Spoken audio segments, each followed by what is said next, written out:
All right. Thank you, President Parker, and thank you, board members, and hello, NOLA Public Schools community. So I'm going to walk us through some updates and starting off with just the recognition of our employees for their years of service.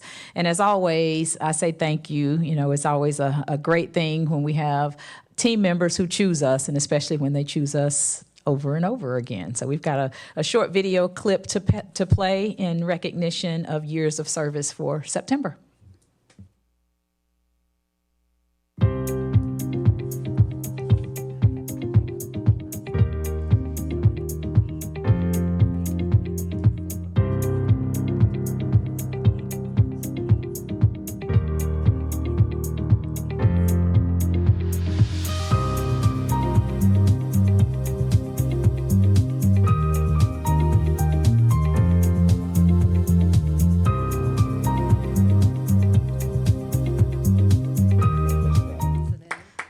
Yay, let's give them a round of applause. Absolutely. Yeah, so congratulations, and again, thank you to all of our employees. I'm not going to play this next video, but it has been pushed out on our social media, and this is just a thank you to the Orleans community. Our millage that was on the ballot on the 14th was passed, and we are super grateful for the belief that this community has and the priority that has been set in terms of making sure that our facilities remain top quality, because that's what our scholars deserve. Big shout out to our team that worked tirelessly on this. And I know some of them feel like they got a little bit of their life back and some time back. But we are grateful for our comms team led by Courtney Washington, our operations team led by Don LaDove, our finance team led by Stuart Gay, and I see Naisha Ville here. So yay, we're just super excited and grateful to this entire community. And we look forward to being able to continue the investment that we have in our facilities. And this month, we've got several monthly celebrations and pauses to give awareness. And the first one is breast cancer awareness. And just want to remind all of us out there, and it's not just women, to make sure that you're getting those wellness checks. And especially if there's a family history, then certainly we want to pay close attention, not just this month, but every month. So let's empower each other with knowledge and know the symptoms. And to learn more, you can go to nationalbreastcancer.org.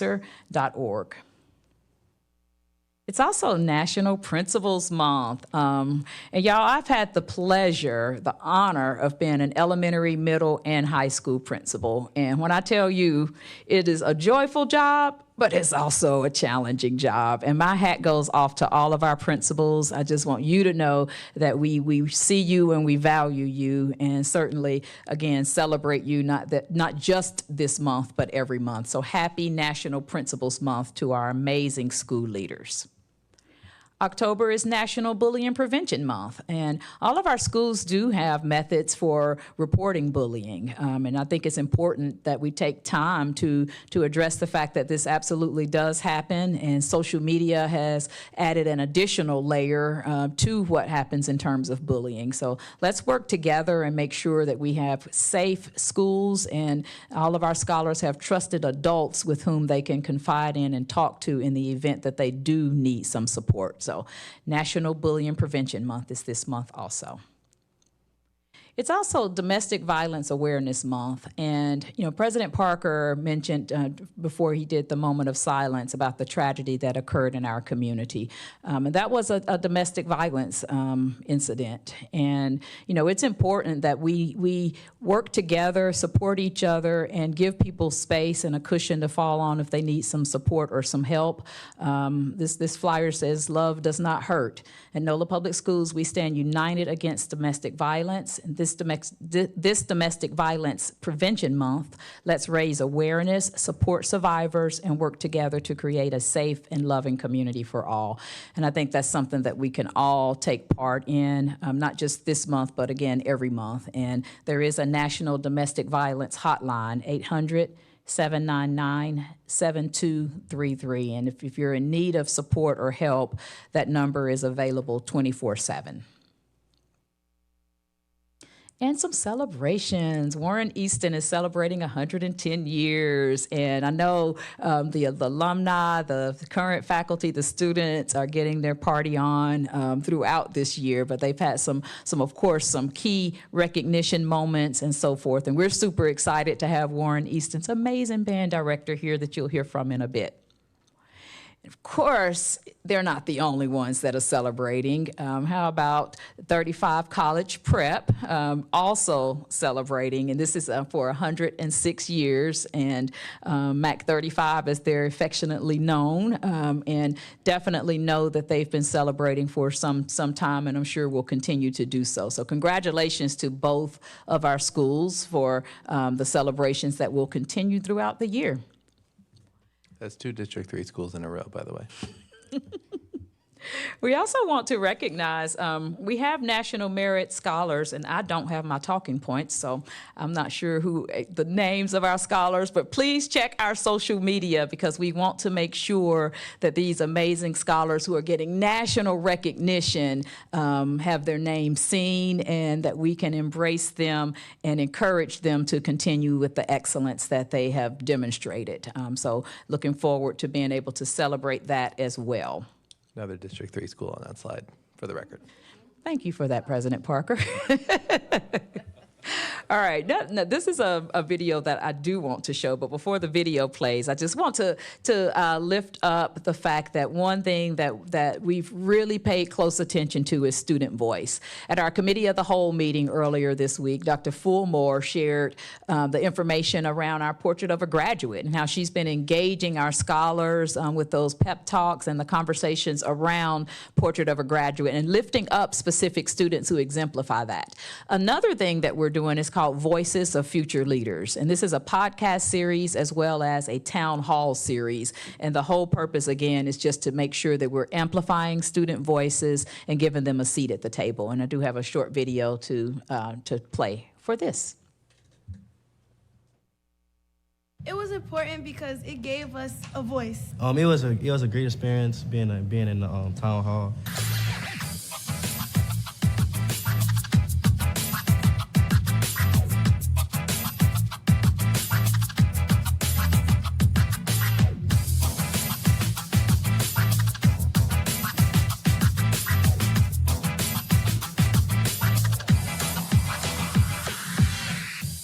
One thing that we pride ourselves in is making sure that we lift up student voice, to give our scholars a seat at the table and a voice at the table. The younger generation always feel like they're being judged for everything they're doing, so they don't feel like they can express themselves. A big challenge is peer pressure, just seeing, letting people think, make you do something that you don't have to do. I am Big Frida, better known as the Queen of Bounce, and I am an alumni of Walter L. Coyne. I mean, just think about the world that our grandparents lived in, and even our moms lived in. Is so much different from what's going on right now. The change in social media, the change in social behavior. I think there's more things that need to happen in the community as a whole, more opportunities to create jobs for them. I want to thank Dr. Avis Williams for hosting this event today and tune into the Voices of Future Leaders Town Hall. Thank you. Yay. It is definitely a joy to be able to lift up student voice, and we will continue to do that. So we've got some more town halls planned as well as podcast events planned throughout the rest of this year. So definitely tune in, check out our social media where those videos will be posted, and sometimes we'll even stream live. So definitely tune in. Another thing that's bringing a lot of joy is our Joyful Educator Connections, and we started in September and had an amazing time. And Larry Nance Jr. did come out and hang out with us for a bit. We had some great food and fun, music, door prizes. It was a great time for our teachers. Our next convening is on October 30th, and it will be hosted by the Children's Museum. So it'll be kind of an indoor-outdoor type setting. It is a Halloween costume contest, so come ready. And definitely looking forward to some additional fun with our teachers. That's the Joyful Educator Connection. All right. That said, we do have a special guest today, and this is a music arts presentation by Asia Mohamed, who is the band director at Warren Easton, and she's got some information that she wants to share with us. Thank you. So much. Thank you, Dr. Williams. Thank you all for allowing me to come in. Thank you. Hello. I am Asia. Is it a clicker? Okay. Okay. Thank you. My name is Asia Mohamed. I'm the director of bands at Warren Easton Charter High School. You can click it. I am a proud product of Orleans Parish Schools. I graduated from Warren Easton. I attended Beauregard. I am an educator in the city, and I'm very happy to be a part of Orleans Parish Schools. I was an educator, I am an educator, and I was an educator pre-Katrina and post-Katrina, so I'm very excited to be here helping our scholars achieve what they need to achieve, and you can click it. So what I'm coming to you all today about is it's a need. Music education is so very important, or I would say arts education is very important. Post-Katrina, the dynamic of the school district did change. And pre-Katrina, I was a part of pre-Katrina, and we had a music supervisor. And the music supervisor supported the music educators, not only music, but arts education.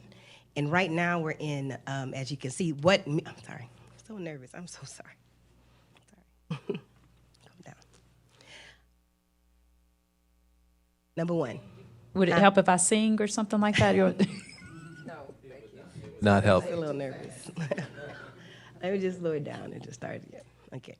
Well, number one, how does music and art education help? And as you can see, it helps with academic performance. It gets students to school and keep them engaged in school. And you can change it, I'm sorry. And why is it important to have someone there to support the educators and a music supervisor?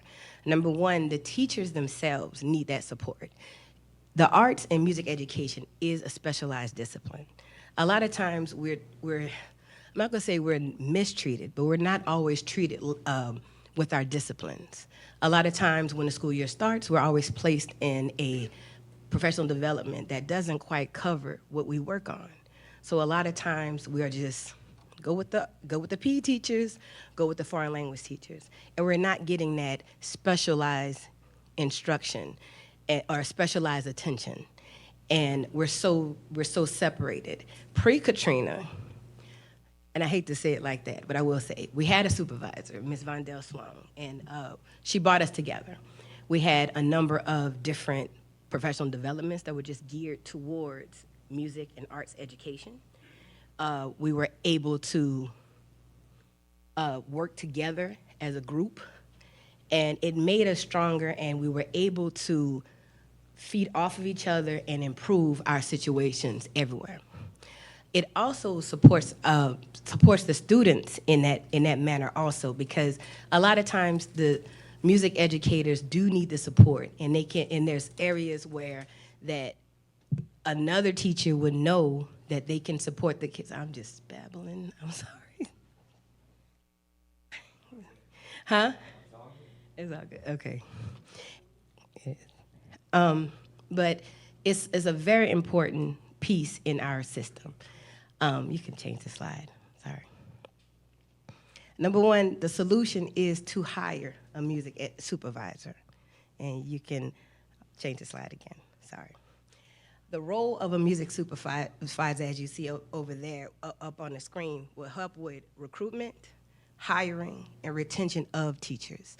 A lot of times the music educator feels like, and the arts educator feels like they're on an island by themselves, but that person can offer that support when the principal or the supervising teacher on campus may not understand exactly the needs of this educator.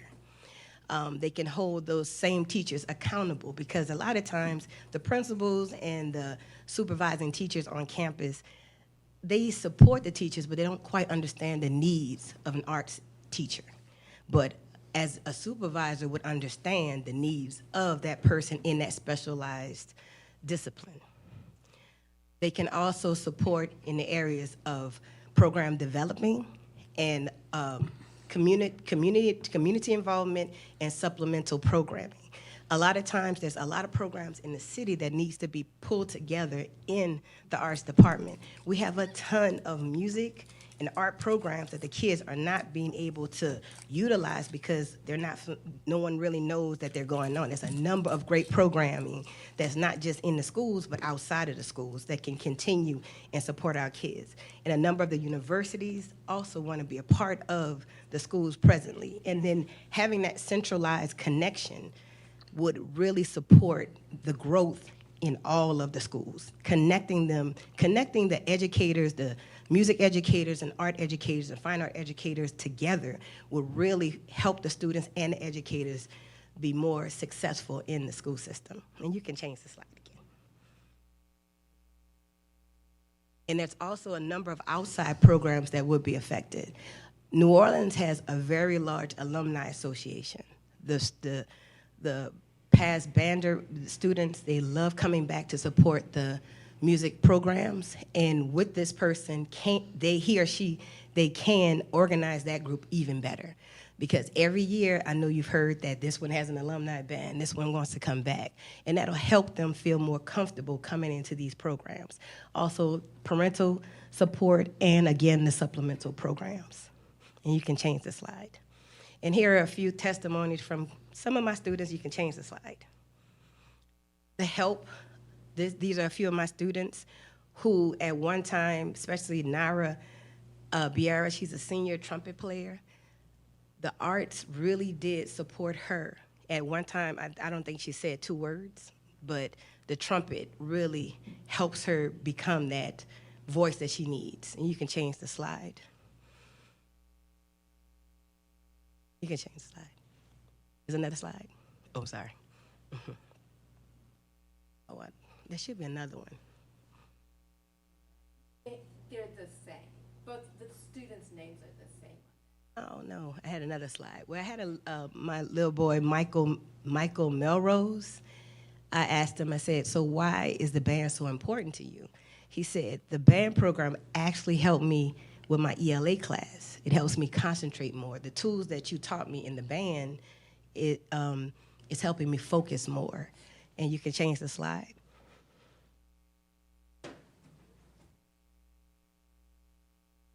This is Herlin Riley. He's a product of the public school system. He marched in Carver's band in 1974. You can change the slide again. Jamil Sharif, he also marched in Forche in 1981, and they all worked hard to become, they started off in the band and they kept on moving forward. You can change the slide again. This is Adonis Rose, also a part of the public school system. New Orleans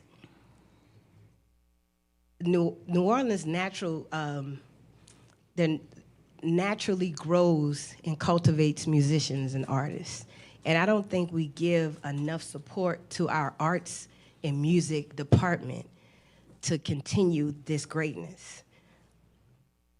You can change the slide again. Let's do it. This is my friend Chris. He did go to Rummel, but music was very important to him also. He's a music producer. And one more time, and that is Julian Godson. He went to Gregory. All of these people were a part of public schools and public music programs and art programs.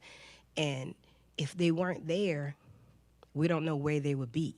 Remember in 1922, they banned jazz in the school system. And 100 years later, they brought it back because they saw how important it was. Music and arts education is extremely important. And I really, could be my opinion, but I really feel that it's not treated fairly in a school, in the city of New Orleans, where we're the birthplace of jazz. We're the birthplace of some of the greatest musicians who ever lived. And the support that's needed for this program is paramount. We send so many kids to college on music and art scholarships. Is amazing. Just Dr. Williams made me stop and think about what do I produce? I sat down with my little trusty notebook and I wrote down all the students that I sent to different colleges and universities, and I tallied up their scholarships. It may be a small feat, but in 14 years that I sent over 40 some odd students to college, they raised over $2 million worth of scholarships of students just playing a trumpet, a tuba, a clarinet. If the avenue for students to get out of may not be a great situation. There's so many students that I sent out of bad situations to great situations. There's so many students that I see now who are engineers, who are teachers, who are going to dental school, going to law school. I just hugged one of my drummers who went to Southern on a band scholarship, who showed me a picture of his little boy, who's now a practicing attorney. One of my drum instructors who comes twice a week to help my students just completed his master's degree, and he is a supervising teacher at his school. But they all went to school on a band scholarship. And that wouldn't have happened if I would have just allowed, oh, they're not helping us, so let's just go ahead and y'all do what y'all do. Music is so important. And as a music director, we need to centralize this group so we all can give them more support, give them more time. We deserve it. I'm a music teacher, and I see the importance of this. Please. Thank you so much. I'm sorry I was all that stumbling earlier. Thank you so much, Ms. Mohamed. You guys have any questions or comments about her presentation? I have so many. Oh, no. No, it's don't worry. So I mentioned I was going to say something on the microphone. Ms. Mohamed, again, very proud to represent Warren Easton on the board. I want to say, I think of all the marching bands that I've heard in the city, I think the Warren Easton Band is the most technically proficient band that exists. Thank you. You play very complicated. It is being recorded. It's being live streamed. And I'll be happy to say that to any other band director's face, including Mr. Herrera in the car, who I believe I have told that before. So I just want to congratulate you on that. It's a really talented group of musicians that you have. Thank you. It's particularly relevant that you're here, to me today, because today is my mother's birthday, and she was an elementary school music teacher for 43 years. Happy birthday. In public schools. You talked about band students getting scholarships. Dr. Williams and I both had the opportunity to attend the band combine that was held this past spring. It was truly incredible to see so many students just walk out with, over $10,000 in scholarships from one day of auditions. It was really incredible. Thank you to the entire band director community for putting that on for our kids. The New Orleans Legacy Band Association. That's right. The Legacy Association of Bands, yes. Yeah. Mr. Freisen is doing a wonderful job there. So many other people. I think you talked about how it sticks with you, how playing in a band sticks with you. I think mobilizing band heads to support to support current musicians is really one of the most beautiful things that I've seen. Vice President Zervigon, I think you were there as well. When we celebrated the Willow School facility renaming, the Forche alumni band came back and played. It remains one of the coolest things that I have seen as a board member, to see hundreds of people come back, and the school facility is now named after Elijah Brimmer. And to celebrate their longtime mentor and teacher was really a beautiful experience. I just want to point out, for the record, we now have buildings named after Gus Walker, former band director at O'Perry Walker High School, Elijah Brimmer from Cohen and Forche, Enrique Alferez, who's not a band director but an artist. There's a band room at 35 named after Lloyd Harris. There is another facility named after Ellis Marsalis. So this board renamed those buildings and those spaces, and we are certainly one that honors music and honors the arts. And so thank you for your presentation today. It is something that I think we will certainly take to heart. I guess one question I have for you is, in what way do you think that the teachers, whether it's band, choir, arts, in what way do they need the most support? Is it around classroom strategies? Is it around, sharing recruitment ideas? Like, what is the area where they need the most support? One of the main issues that we come across a lot of times is scheduling. Getting the kids in classes, and I know we have a lot of the CTE and the pathways, and those areas really affect students entering into our programs, because you'll have 80 kids in the band, and when your classes are set up, you'll have 5 kids actually in your class. And your band, you're doing a lot of after-school work when you need to be doing work within the day, because we're not just marching band directors. We have to, we produce all of the ensembles. You have your jazz band, you have your concert band, you have your marching band, you have your small ensembles. So it hinders the process. We're not just one-hit wonders. We do all of these pieces because we have to expose students to music, not just one area. And if we're not able to receive our students, we can't give them that specialized attention.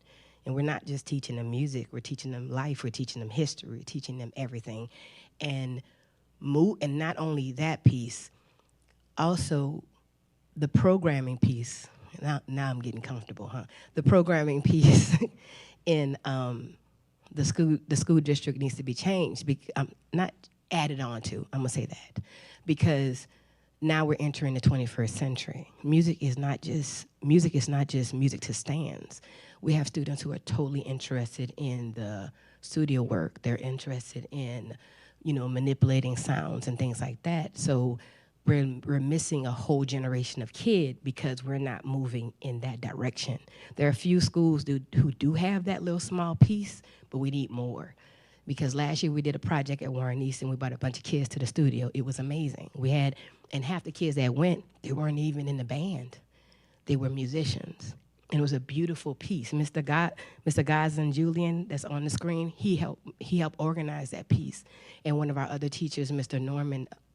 Dion Norman, our English teacher, they all worked together. And so we all put that in place, and the kids were able to do something that we're taking away music off the stand and giving them music in a different way. And we have a number of kids who come through my music theory class who show a lot of interest in music, but I don't quite want to be in a band, but I want to be a part of music. So we need to offer more programming for them. And a supervisor would find those types of programming, put that in place, not just in this school, but in all the schools. Beautiful, thank you. Board members, any other questions or comments? I would just like to commend you on the work that you're doing, and you brought some great ideas to the board, and we all feel that the arts are very important in the lives of our children, and that is a part of attendance, and it helps with that because kids come to school. Many of our kids are musical kids, gifted with visual art as well. So thank you, and I commend you and all of your colleagues who are out here with the bands. And I watch you all in every Mardi Gras parade and whenever you perform at the Saints games and what have you. So thank you. Thank you so much. And I appreciate you as well, but I do want to just put this out there. This is an ask. We appreciate your presentation and the knowledge that you dropped, but she is coming here with an ask of the board. And not that she's looking for an answer now, but we certainly want to consider her ask that we look at how we support music and art differently, and what it would take to do a better job of making sure that our scholars and our teachers have what they need to be the most impactful. I do have some ideas of how it would also work too. Yes, ma'am. Talk to me about that. I'll just note that we had a similar ask from the gifted coordinators as well, and I know that there is a desire for this kind of district level coordination in other areas as well. So I think in addition to I'm convinced that this is an area that at least needs some coordination, additional sort of resources.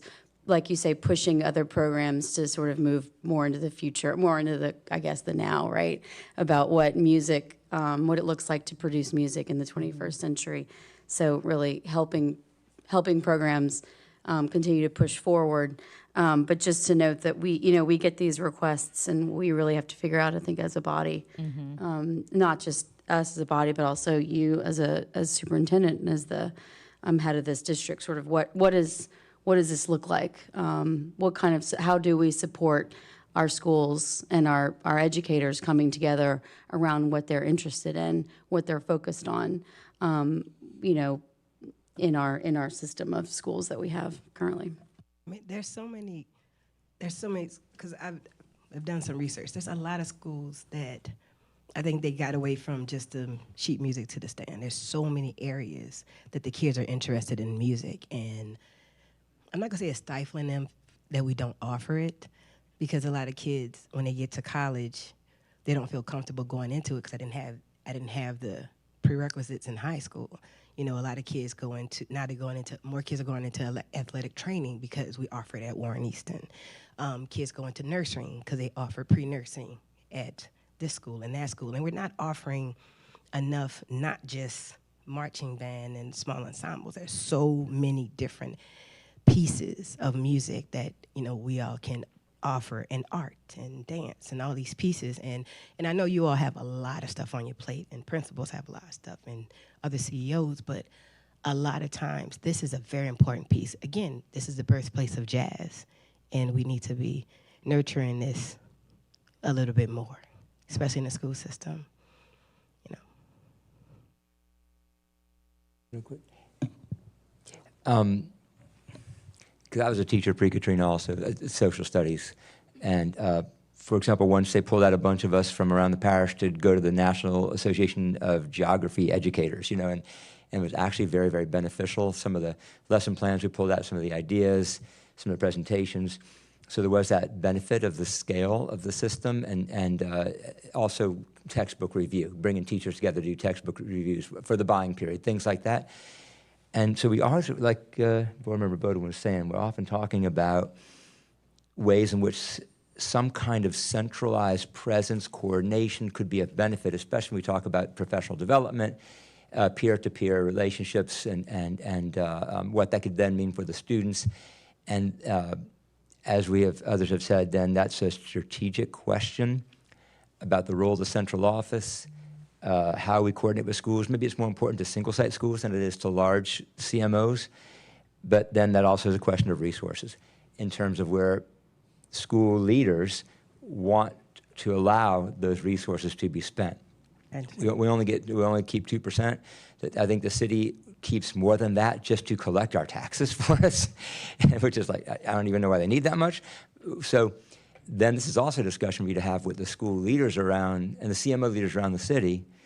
Do they find value in this, and are they willing to share the resources necessary to create this potential benefit, this system-wide type of benefit? So I would say lobby them too. Yeah. And I totally understand that. I mean, but going back to one of my slides that said recruitment, hiring, and retention. If we make the situation better, we will have that high quality educator, that great, because a lot of the educators feel like they're, on islands. So it's needed. I mean, I know this is an ask. It's an ask. But so we need support. We really do. And I remember pre-Katrina feeling supported. It's not that I don't feel supported. I'm at a very good school. I do, but I'm on the island by myself. And I'm not the only music teacher, art teacher in the city. And someone doesn't feel like that.